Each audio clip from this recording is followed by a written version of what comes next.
तो मैं आज ये क्या हूँ ग्रामर पर्सन से हिंदी व्याकरण जो संज्ञा क्या है आज नाउन में पढ़ाने वाला हूँ आप सबों को। तो बने रहिए हमारे इस क्लास में। देखते हैं कितना अच्छा से आप लोग समझ पाते हैं और मैं भी इतना अच्छा से समझा पाता हूँ आप लोगों को। तो क्या है आज संज्ञा का परिभाषा दूंगा, इनके कितने प्रकार हैं, कैसे संज्ञा को पहचाने, कौन कौन भेद हैं, उन भेदों की भी कौन कौन से भेद हैं, कैसे पहचानेंगे। तो तमाम जानकारी लेके आज मैं आप लोगों के लेके आया हूँ। तो चलने से पहले एक बार आप लोगों से रिक्वेस्ट है कि आप लोग हमारे चैनल में नए हैं तो प्लीज़ सब्सक्राइब जरूर कीजिएगा ताकि नेक्स्ट वीडियो आप तक पहुंचते रहे। तो संज्ञा की परिभाषा उदाहरण सहित दीजिए। क्या है क्वेश्चन, संज्ञा की परिभाषा उदाहरण सहित दीजिए। तो आपको देना है किसी व्यक्ति, देखिए यहाँ से आपको स्टार्ट करना है, किसी व्यक्ति वस्तु स्थान या भाव आदि के नाम को संज्ञा कहते हैं। दुनिया में जितने भी नाम से हम जानते हैं, जिनको भी कुछ ना कुछ नाम से जानते हैं, तो सब संज्ञा है। क्या है, सब संज्ञा है। वास्तव में संज्ञा का कोशक अर्थ है, वास्तव में संज्ञा का मेन अर्थ है, मतलब हकीकत में हम जो नाम जानते हैं, अर्थात संक्षिप्त में कहें तो किसी नाम को संज्ञा कहते हैं। तो ये किसी भी नाम को संज्ञा कहते हैं। यह नाम व्यक्ति, जाति, द्रव, स्थान, गुण, उसके बाद क्या कहता है कि किसी का भी हो सकता है। क्या हो सकता है, यह नाम व्यक्ति, जाति, द्रव, स्थान, गुण, धर्म किसी का भी हो सकता है। तो देखिए अब आते हैं आगे, क्या कहता है संज्ञा के कुछ उदाहरण। यह मोहन, करीम, झील, कलम, पेंसिल। क्या है, मोहन, झील, गीता, कलम, पेंसिल, पटना, दिल्ली, मनुष्य, पत्थर, सेना, रकपन तथा बुढ़ापा इत्यादि। मतलब ये जितने भी नाम जो हम लोग आपके सामने जो हम लेके आए हैं, तो सब संज्ञा है। कुछ भी कहा ना, कुछ भी हो, मतलब संसार में कुछ भी नाम हो उसे संज्ञा कहते हैं। तो संज्ञा की क्या हो गया, ये संज्ञा के मतलब क्या उदाहरण दिए आपको। ठीक, अब आते हैं कि कोई पूछेगा कि संज्ञा के कितने भेद हैं। अब आ जाएगा क्वेश्चन कि संज्ञा के कितने भेद हैं, तो आपको संज्ञा के भेद बताना है। तो संज्ञा के भेद हैं दो। कितने भेद हैं, संज्ञा के 5 भेद हैं। कितने भेद हैं, संज्ञा के 5 भेद हैं। कौन कौन भेद हैं, देख लेते हैं एक झलक। पहले जाति वाचक संज्ञा, व्यक्तिवाचक संज्ञा, उसके बाद भाववाचक संज्ञा, समूहवाचक संज्ञा और द्रव्यवाचक संज्ञा। तो ये 5 भेद है संज्ञा के। अब देखिए 5 भेद जो है, तो अब देखिए जातिवाचक संज्ञा का भी उदाहरण है। क्या है, जातिवाचक संज्ञा, इससे जाति भर का बोध होता है। क्या होता है, इससे जाति भर का बोध होता है। जैसे लड़का, लड़की, औरत, मर्द, आदमी, गाय, बैल, कलम, फूल। देखिए अब यहाँ पे जातिवाचक क्या हो गया कि लड़का नाम जो हम लिए, तो लड़का मतलब सब लड़का हो गया। अब ये थोड़ा ना है कि मोहन लड़का, राम लड़का, श्याम लड़का, घनश्याम लड़का, उसके बाद बारबी लड़का, अमित शाह लड़का, अमित सिंह लड़का, ऐसा नहीं है। अब लड़की में जो है, तो लड़की का भी लड़की पूरा झुंड हो गया। लड़की, औरत जो है जिसके बाल बच्चे हैं उसे औरत कहते हैं, उसके बाद उसका ही पूरा झुंड है। अब मर्द का नाम लिया तो पूरा मर्द का झुंड हो गया। अब गाय, देखिए गाय में क्या है कि लाल गाय, काला गाय, सफ़ेद गाय, नीला गाय, पीला गाय, ब्लू गाय, सब है। जो ये सब गाय का झुंड में आ गया, उसे पूरा जाति का पता चल गया हमें, तो उसे जातिवाचक संज्ञा कहते हैं। इसी तरह बैल का भी है और कलम फूल का भी है। अब कलम की बात किया जाए तो कलम रीडिंग स्मार्ट कलम होता है, जेल पेन होता है, T20 होता है, अग्नि होता है, ये सब पेन होता है। तो पेन का पूरा झुंड पता चल गया हमको, इससे पूरा जाति का पता चल गया, इसलिए हम पेन को भी जातिवाचक संज्ञा कहते हैं। अब आते हैं व्यक्तिवाचक संज्ञा में। व्यक्तिवाचक संज्ञा, इससे किसी खास व्यक्ति, वस्तु, जगह आदि का बोध होता है। जैसे राम, रहीम, रजिया, डॉली, चांद, सूरज, पृथ्वी, उसके बाद क्या कहता है पटना, कोलकाता, दिल्ली, बनारस आदि। तो क्या है कि व्यक्तिवाचक संज्ञा, इससे किसी खास व्यक्ति का पता चलता है, वस्तु का पता चलता है। व्यक्ति, वस्तु, जगह आदि का बोध हो, इसे व्यक्तिवाचक संज्ञा कहते हैं। खास होना चाहिए बस। जैसे राम खास है, रहीम, रजिया खास है। हम जैसे कि आपको बुलाए, ए रजिया सुनो, तो अब क्या रजिया ही आएगा ना, वहाँ राम तो नहीं आ सकता है। इसलिए यहाँ पे एक खास नाम बताया गया है।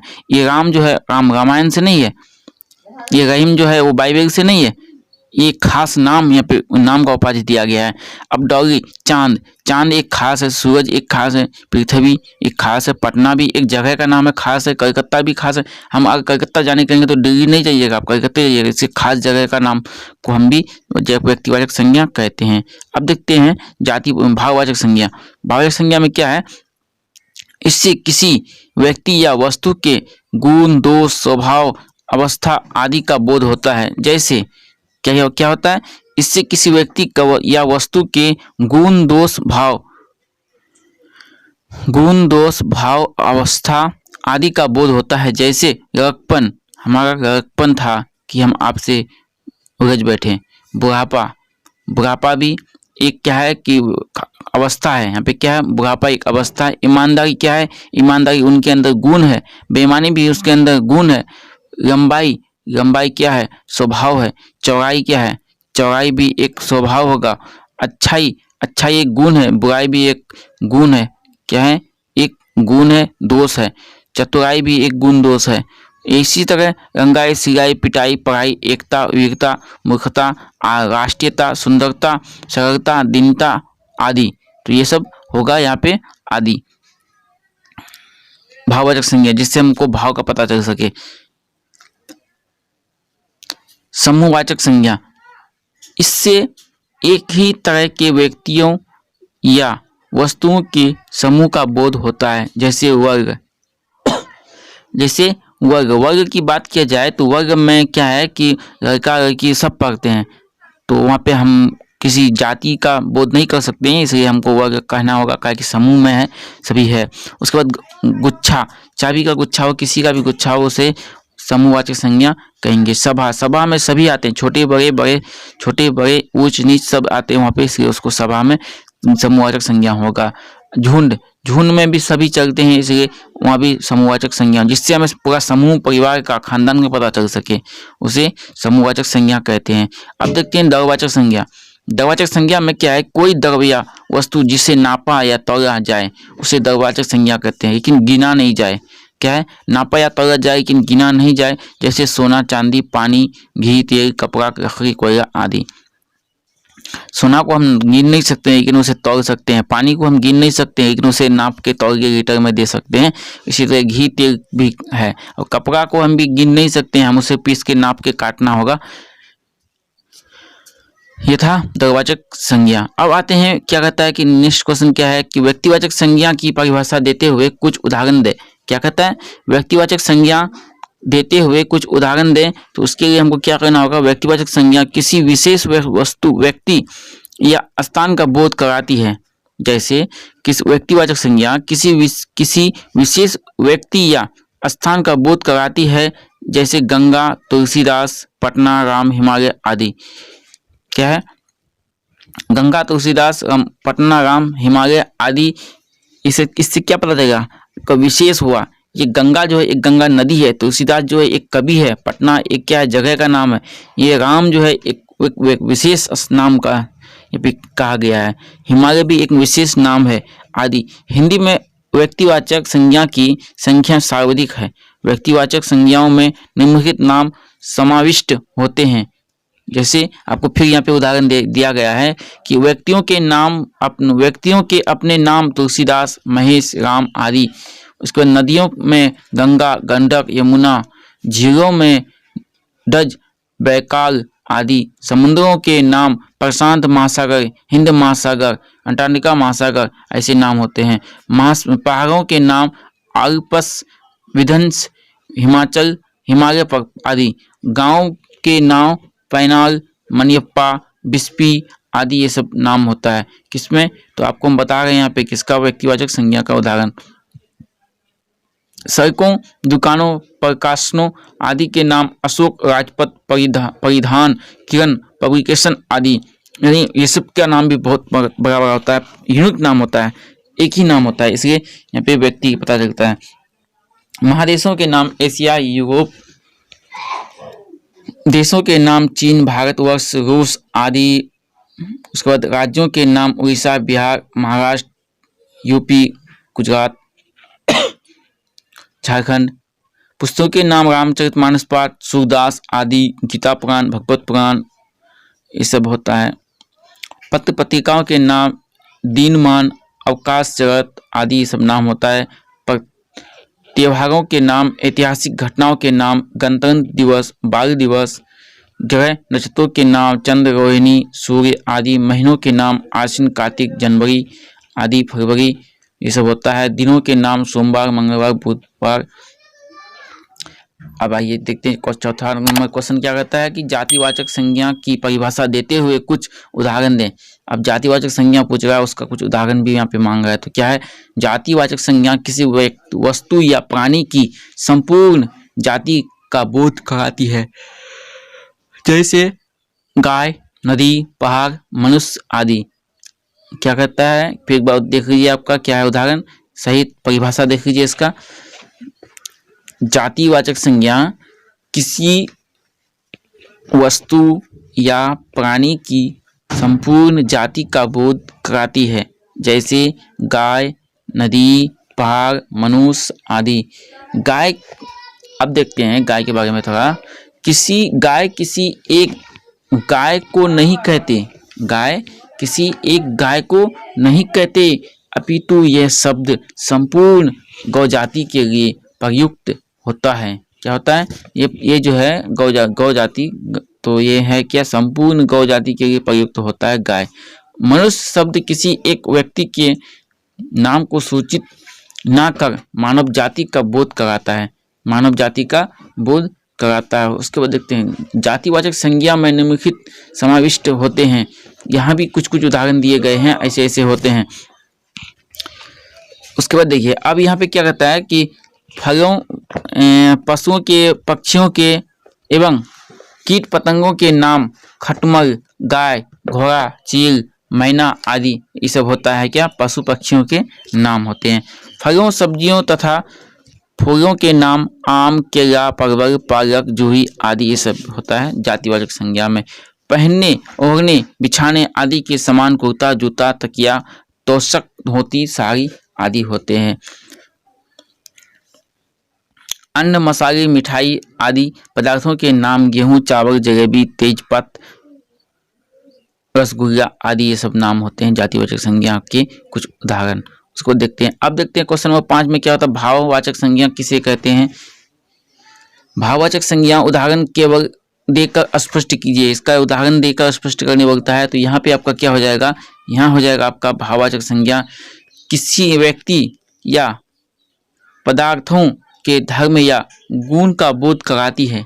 क्या कराती है, धर्म या गुण का बोध कराती है, जैसे अच्छाई, चौड़ाई, मिठास, लंबाई, वीरता आदि, ये सब होगा। उसके बाद देखते हैं आगे क्या कहता है, भाववाचक संज्ञा में निम्नलिखित उदाहरण है, जैसे क्या, गुण से क्या होता है, कुशलता, कुशाग्रता, चतुराई, सौंदर्य आदि। भाववाचक संज्ञा भाव में बात किया जाए तो कृपणता, मित्रता, शत्रुता आदि। अवस्था की बात किया जाए तो जवानी, बचपन, बुढ़ापा आदि। उसके बाद माप, ऊंचाई, चौड़ाई, लंबाई। क्रिया का बात किया जाए तो दौड़, धूप, पढ़ाई, लिखाई आदि। उसके बाद देखते हैं कि गति, फुर्ती, शीघ्रता, सुस्ती, स्वाद, कड़वापन, कसेलापन, तीतास, मिठास आदि। अमृत, भावनाएं, करुणा, क्षोभ, दया आदि, ये सब होगा। उसके बाद देखते हैं कि तो ये सब था क्या, भाववाचक संज्ञा का कुछ उदाहरण और परिभाषा। अब देखते हैं कि समूहवाचक संज्ञा किसे कहते हैं, इसका उदाहरण और परिभाषा आपको बताते हैं। तो यहाँ पे क्या होगा, समूहवाचक संज्ञा पदार्थों के समूह का बोध कराती है, जैसे गिरोह, झब्बा, झुंड, दल, सभा, सेना आदि, ये सब होगा। ये शब्द किसी एक व्यक्ति या वस्तु का बोध न कराकर अनेक का, उनके समूह का बोध कराती है। किसी एक व्यक्ति, यानी एक राम बोले तो एक राम नहीं हुआ, यहाँ पे अनेक राम, एक साथ कई राम है, उसी को झुंड में जो है उसी को हम यहाँ पे समूहवाचक संज्ञा कहते हैं, जिससे हमें समूह का पता चल जाए। अब हम परिवार कहेंगे तो परिवार में सिर्फ हम नहीं आएंगे, मेरे पूरे परिवार आएंगे, मेरे भाई बहन, माता पिता जितना भी है, एक झुंड में हम लोग हैं, तो हम लोग एक परिवार में आएंगे। इसे परिवार क्या है, एक समूहवाचक संज्ञा है। अब देखते हैं, यह शब्द किसी एक व्यक्ति या वस्तु का बोध ना कराकर अनेक का, उनके समूह का बोध कराते हैं। क्या कराते हैं, एक ना कराकर अनेक शब्दों का बोध, अनेक समूह का बोध कराते हैं। मतलब जहाँ हम एक समूह देखें उसे कह देंगे ये क्या है, समूहवाचक संज्ञा है। एक सभा लगेगी तो एक दो आदमी से सभा नहीं होती है, वहाँ पे 100 आदमी होते हैं, यहाँ से सभा कहते हैं। सेना में जाना चाहते हैं आप, तो सेना भर्ती जो होता है, तो सेना में एक दो जवान नहीं होते, वो लगभग 10, 20, 50, 100 जवान होते हैं। इसे समाज सेना क्या है, एक समूहवाचक संज्ञा है। अब आते हैं 7 नंबर क्वेश्चन में क्या कहता है, द्रवाचक संज्ञा किसे कहते हैं, कुछ उदाहरण देकर स्पष्ट कीजिए, कुछ उदाहरण देकर समझाइए। तो द्रवाचक संज्ञा किसी धातु या द्रव का बोध कराती है। क्या कराती है, किसी धातु या द्रव का बोध कराती है, जैसे घी, चांदी, पानी, पीतल, सोना आदि।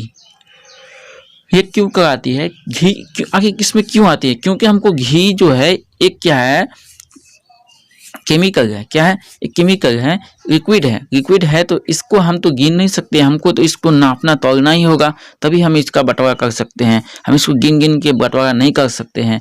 चांदी भी है वैसे है, चांदी को हम गलाएंगे तभी उसको हम नाप तोल कर सकते हैं, उसको हम टुकड़ा टुकड़ा करके गिन नहीं सकते हैं, ये वजन में अक्सर बिकता है। पानी भी इसे लीटर में नहीं नापा तोला जा सकता है, इसे गिना नहीं जाता है क्योंकि इसका खंडित नहीं होता है। इसी तरह पीतल, सोना आदि है। द्रवाचक संज्ञा की सबसे बड़ी विशेषता यह है कि इसके पूर्ण रूप और अंश के नाम में पर्याप्त अंतर हो जाता है। इसके अंश के नाम में पर्याप्त हो जाता है, क्या कहता है, इसके अंश के नाम में पर्याप्त हो जाता है, अंतर हो जाता है। एक टुकड़ा सोना भी सोना और एक बड़ा खंड भी सोना है। क्या कहता है, एक छोटा टुकड़ा जो है कण वो भी सोना है और एक बड़ा इसका विशाल रूप है वो भी सोना है। एक सूक्ष्म जो रूप है वो भी सोना है। एक बूंद घी भी घी है और 1 किलो घी भी क्या घी है। एक बूंद घी भी घी है और 1 किलो घी भी घी है, किंतु एक पूरे वृक्ष के टुकड़े को हम वृक्ष कदापि नहीं कहेंगे, उसे लकड़ी, सिल्ली, टहनी, डाली आदि जो कह ले, लेकिन हम वृक्ष नहीं कहेंगे। द्रवाचक संज्ञा से निम्नलिखित पदार्थों, जातियों संज्ञा होते हैं। क्या होते हैं, निम्नलिखित संज्ञा होते हैं। आप यहाँ पे थोड़ा सा टिप्पणी देख लीजिए, नोट कीजिए। कुछ विद्वानों का कहना है कि संज्ञा के समूहवाचक तथा द्रवाचक जैसे दो अलग भेद मानने की भी आवश्यकता नहीं है। वस्तुतः इन दोनों का समाहार जातिवाचक संज्ञा में ही हो गया है। अब देखिए क्वेश्चन नंबर क्या कहता है आगे, भाववाचक संज्ञाओं की रचना किस प्रकार होती है। भाववाचक जो संज्ञा है इसकी रचना किस प्रकार होती है, तो इसकी रचना होगा, भाववाचक संज्ञा प्राय 5 प्रकार के होते हैं। कितने प्रकार के, भाववाचक संज्ञा प्राय 5 प्रकार के होते हैं। संज्ञाओं से, विशेषणों से, सर्वनामों से, क्रियाओं से, उसके बाद अव्यय शब्दों से। कितने शब्दों से, तो संज्ञाओं से, विशेषणों से, सर्वनामों से, क्रियाओं से, अव्यय शब्दों से होता है। तो किसके भेद, भाववाचक संज्ञाओं के कितने भेद हैं, 5 भेद हैं। कितने भेद हैं, 5 भेद हैं या 5 प्रकार के बनाई जाती है। कौन, भाववाचक संज्ञा। तो ये था हमारा हिंदी ग्रामर संज्ञा नाउन के बारे में कुछ 2-4 लाइन। आपको अगर अच्छा वीडियो लगे तो वीडियो को कर दीजिए सब्सक्राइब, लाइक और अपने दोस्तों को भी शेयर जरूर कीजिए।